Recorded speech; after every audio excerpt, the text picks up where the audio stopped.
अरे काय चाललंय? कसली गर्दी केली? सर अनिकाला चक्कर आली काय? अरे मग तिला डॉक्टरांकडे यायचं सोडून तुम्ही बघत काय बसलायत इडियट्स? काळजी करू नकोस, आपण लगेच डॉक्टरांकडे जाऊया. How dare you! तुम्ही मला टच कसं काय केलं? अगं ते तुला, अगं मी तुला चक्कर तिकडे गेले आणि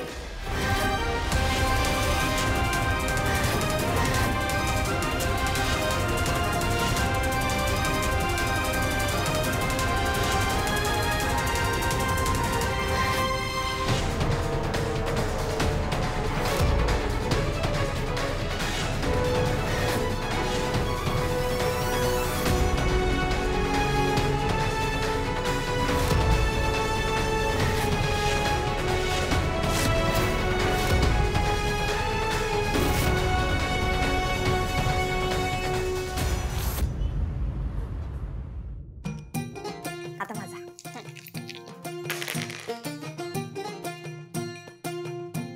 कुंबळे.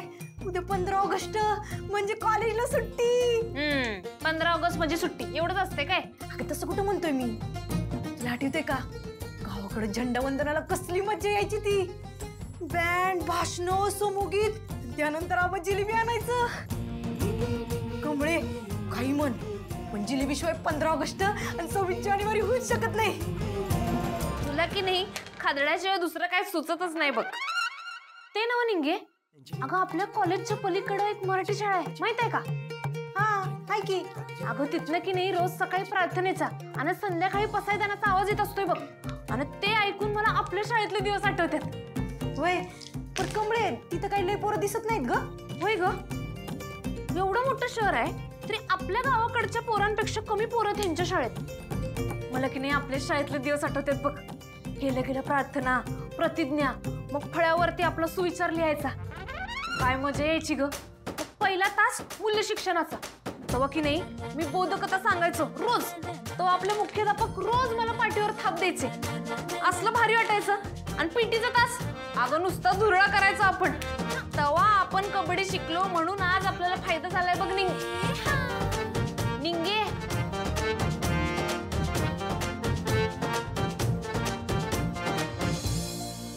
माता की जय.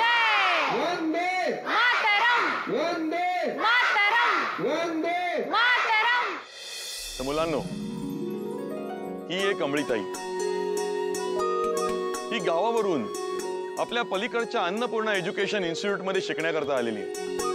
आपल्या शाळेमध्ये होणाऱ्या झेंडावंदनाकरता येण्यासाठी तिने माझ्याकडे स्पेशल परमिशन मागितली. खर तर अशा प्रकारे झेंडावंदनाला येण्यासाठी परमिशन मागितलेली बघून मला थोडं आश्चर्य वाटलंच. पण त्यामागची तिची भावना जेव्हा मला लक्षात आली तेव्हा नकार देणं शक्यच नव्हतं. तर अशा या आपल्या यंग गेस्टला मी 2 शब्द बोलण्याची विनंती करतो. नमस्कार. पहिले तर तुम्ही मला परवानगी दिली त्याबद्दल खरंच लय धन्यवाद. काय मग कसं आहे सगळे? अरे कसला भारी टिकला लावलायस रे तू. समध्या पोरींनी माझ्यासारखे येणे बांधलेत की आणि टिकली बी. मला सांगा कुणा कुणाला गावाला जायला आवडतंय? अरे बापरे, सगळ्यांनाच आवडतंय की. तुम्हाला सांगू आमच्या गावाकडे बी असं झेंडावंदन व्हायचं. तो दरवर्षी मी जायचं. पण मग ह्या वर्षीचं झेंडावंदन चुकू नये म्हणून मी तुमच्या शाळेत आलोय. अरे आता तुम्ही ते समूह गीत गायलं की नाही? अरे कसलं भारी गायलं सगळ्यांनी. पण तुम्हाला सांगतो, आत्ताच मला तुमच्या मुख्याध्यापक सरांकडनं कळलंय की कदाचित ह्यो झेंडावंदन तुमच्या या शाळेतलं शेवटचं झेंडावंदन असणार आहे. इथली ही इमारत पाडून मोठी इमारत बांधणार आहेत इंग्रजी शाळेची. आणि तुम्हासनी दुसरीकडे कुठेतरी शाळेला जायला लागणार आहे. मला सांगा कुणा कुणाला इंग्रजी शाळेत शिकायचंय?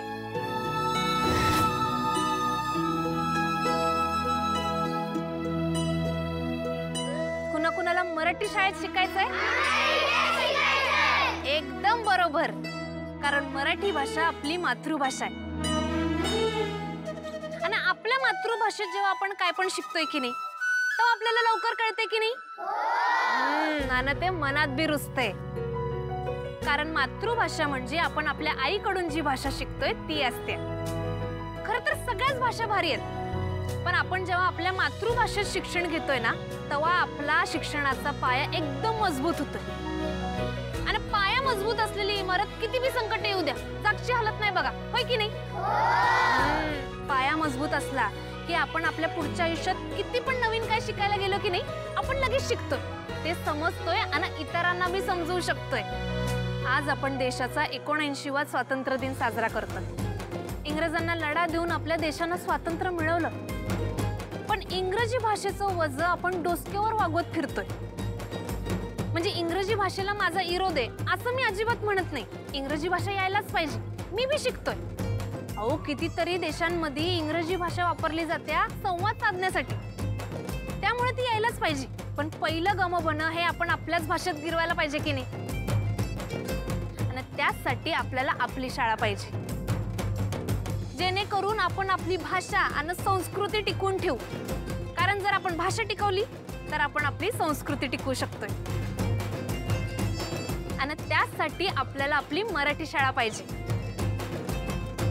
अहो, आपली मराठी भाषा किती जुनी समृद्ध आहे, तिला अभिजात भाषेचा दर्जा बी मिळालाय. आणि स्वतः छत्रपतींनी मराठीत राज्य व्यवहार कोश तयार करून तिला राज्य व्यवहारात स्थान दिलं. मग मला सांगा, आज आपण स्वातंत्र्य दिन साजरा करत असताना आपल्याच राज्यात आपलीच भाषा शिकवणारी जर शाळा बंद पडणार असेल तर आपण काय गप्प बसायचं का? सर, इथं इंग्रजी शाळा उभारणार आहे ह्याबद्दल काही वाईट आहे असं मी म्हणतच नाही, पण इथं जी इमारत उभारली जाणार आहे त्यातलं 2 मजलं जर मराठी शाळेला दिलं तर काय हरकत आहे? म्हणजे या मुलांचा तो हक्कच आहे सर.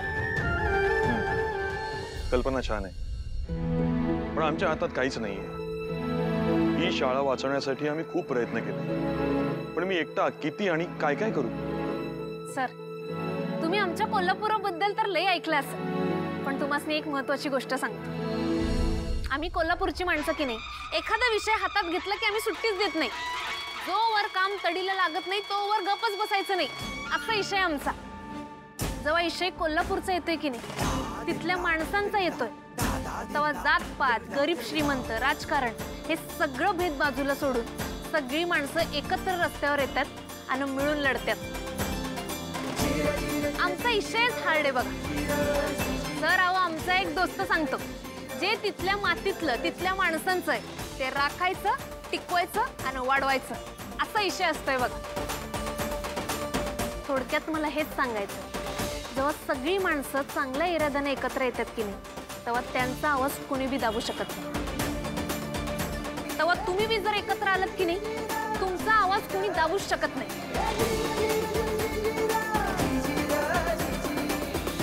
आजी,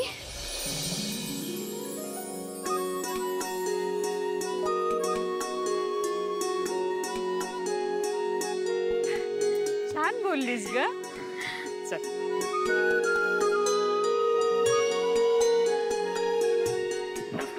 नमस्कार, मी अन्नपूर्णा महाजन. अरे मॅडम, तुम्हाला पण ओळखत नाही. अरे खुर्ची घेऊन या मॅडम साठी. नाही नाही नाही, खुर्चीची काही आवश्यकता नाहीये. मी आता कमळीचं बोलणं ऐकलं आणि तुमची या शाळेची अडचण मला समजली. माझंही हेच मत आहे की मराठी शाळा या टिकल्या पाहिजेत, आपण टिकवल्या पाहिजेत. या ठिकाणी जी नवीन इंग्रजी शाळा उभी राहणार आहे त्याचे ट्रस्टी माझ्या चांगल्या परिचयाचे आहेत. त्यामुळे मी त्यांना विनंती करेन की त्या नव्या इमारतीमध्ये पण तुमची मराठी शाळा सुरू राहावी. मी स्वतः प्रयत्न करेन की ती तशी सुरू राहील, पण समजा तसं नाहीच झालं तर पलीकडे आमचं कॉलेज आहे, त्या कॉलेजच्या आवारामध्ये तुमची मराठी शाळा नव्याने सुरू राहील. आणखीन एक गोष्ट, यापुढे या शाळेच्या संपूर्ण खर्चाची जबाबदारी अन्नपूर्णा ट्रस्ट घेईल. Thank you very much ma'am. ही मुलं म्हणजे आपल्या देशाचं भविष्य आहेत सर. त्यांच्यासाठी जे जमेल ते करणं हे देशाची नागरिक म्हणून माझं कर्तव्यच आहे. आजी, खरंच लई लई थँक्यू. अगं, तू काय थँक्यू म्हणतेस, मी तुला थँक्यू म्हटलं पाहिजे. आज 15 ऑगस्ट आपला स्वातंत्र्य दिन. आपल्या देशाला स्वातंत्र्य का मिळालं? कारण आपला संपूर्ण देश अन्यायाच्या विरुद्ध एकजुटीने उभा राहिला म्हणून. आणि आज तू इथे काय केलंस?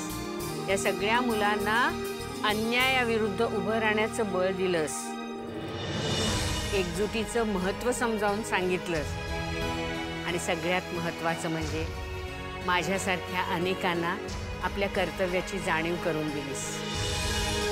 म्हणून थँक्यू. अगं बऱ्याच वेळा लहानांकडून सुद्धा मोठ्यांना शिकता येतं. थँक्यू.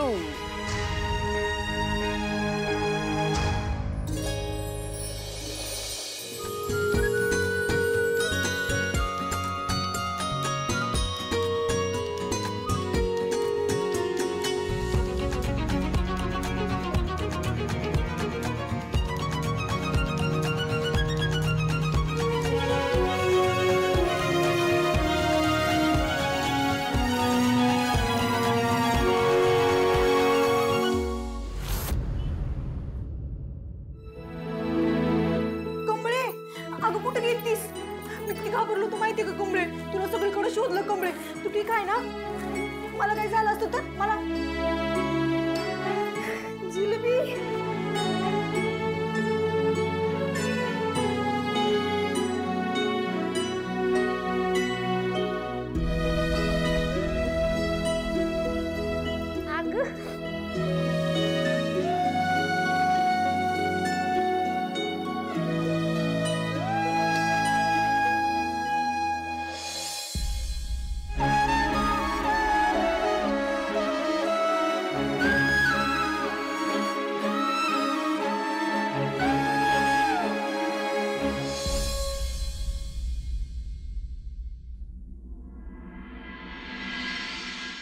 सर आते हो. यस.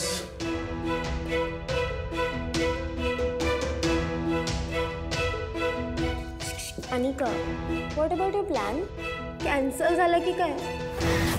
तिला म्हणायचं होतं की तुझी ग्रॅनियाची काहीतरी मोठं प्लॅन करणार होती ना, मग काय प्लॅन केलं? शी इज ग्रॅनी अजीब आहे. ती जे करेल ना ते ग्रेटच असेल. Just wait and watch. Okay. Sir आप ही हो? Yes.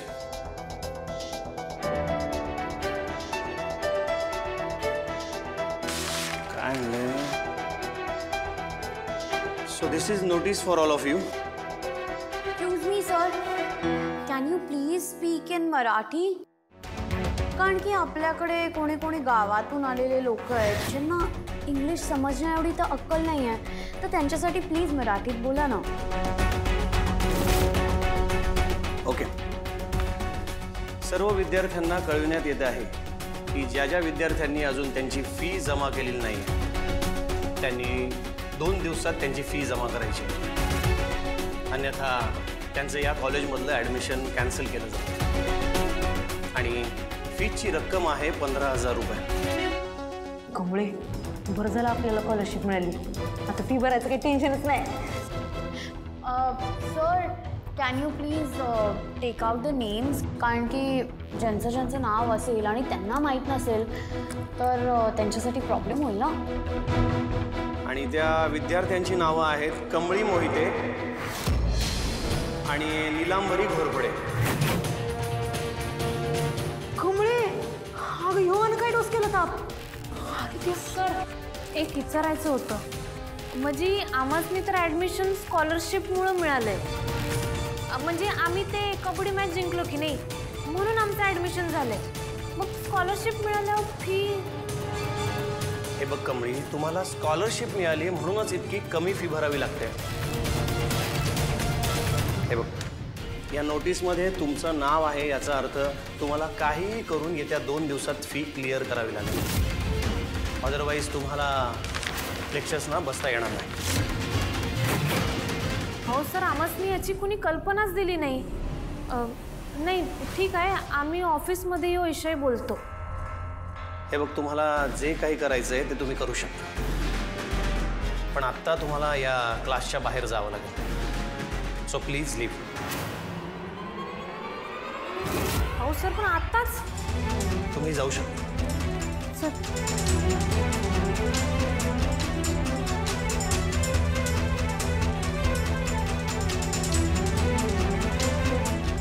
Played Anika. But I have a doubt. इफ हे सगळे पैसे त्यांनी मॅनेज केले तर? बेब 30,000 रुपीज. एवढे पैसे त्या गावच्या आपणे पूर्ण लाईफ टाईममध्ये तरी पाहिले असतील का? True that. आणि एवढी सारी अमाऊंट ती कुठून मॅनेज करेल ना हे पण मला माहिती आहे. त्यांनी होऊ नाही देणार. आई येईलच इतक्यात. आली.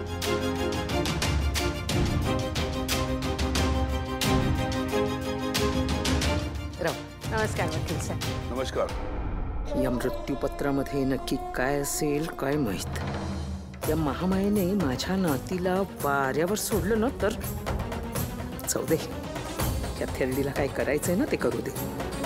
तिने काहीही केलं ना तरी त्याला श द्यायला मी ऑलरेडी डाव रचलाय. कामिनी रागिणी कुठे? रागिणी डॉक्टरकडे गेली. आज जरासं बरं वाटत नव्हतं तिला म्हणून गेली. येईलच आत्ता. पण मी काय म्हणते म्हणजे तिच्यासाठी थांबण्याची काही गरज नाहीये. मी आहे ना. ठीक आहे. तुम्ही वाचायला सुरुवात करा. एक मिनिट.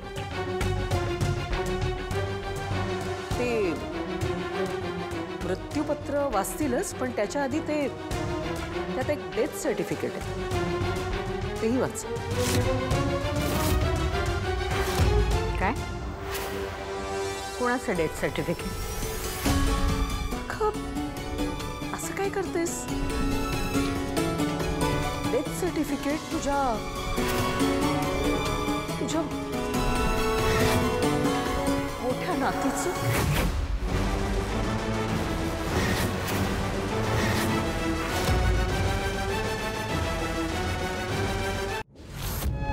निंगे, आपण कबड्डीची मॅच जिंकलो. आय नाही म्हणत होती तरी विरोध करून इथं शिकायला आलो. त्याचा काय बी उपयोग झाला नाही असं वाटायला लागलंय ग. 30,000 रुपये कुठनं आणायचं ग आता?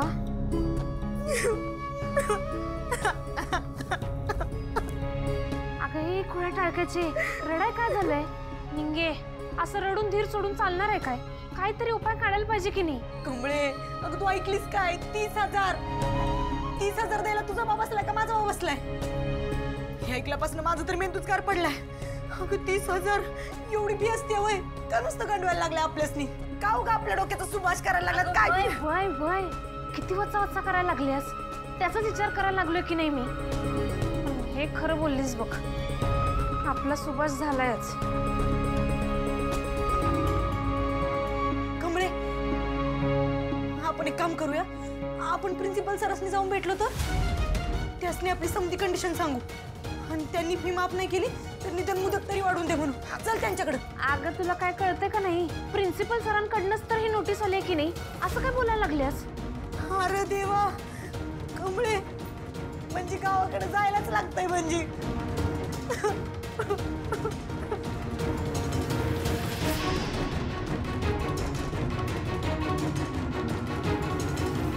निंगे उठ. चल उठ की चल.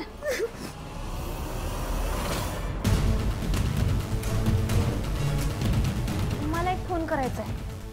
नाव काय? कमळे मोहिते. करा. काय हुडकायला लागलीस ग? थांब की जरा.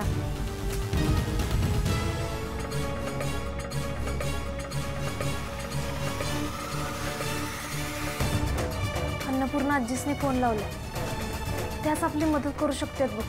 त्या म्हणल्या होत्या की नाही काय बी मदत लागली तर फोन करा. आता कॉलेजच त्यांचं आहे म्हटल्यावर ती करतील की त्या मदत. वय की मी तरी विसरलोच होतो.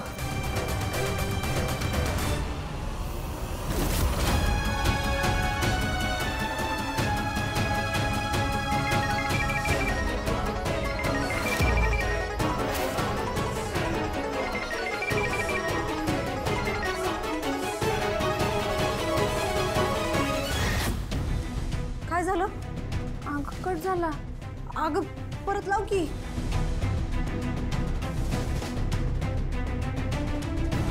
वहिनी ऐक ना, मी काय म्हणते, या कोण फोन करताय अननोन नंबरवरनं? सुजाताताई, हा फोन जरा घेऊन जा. परत कट झाला. आता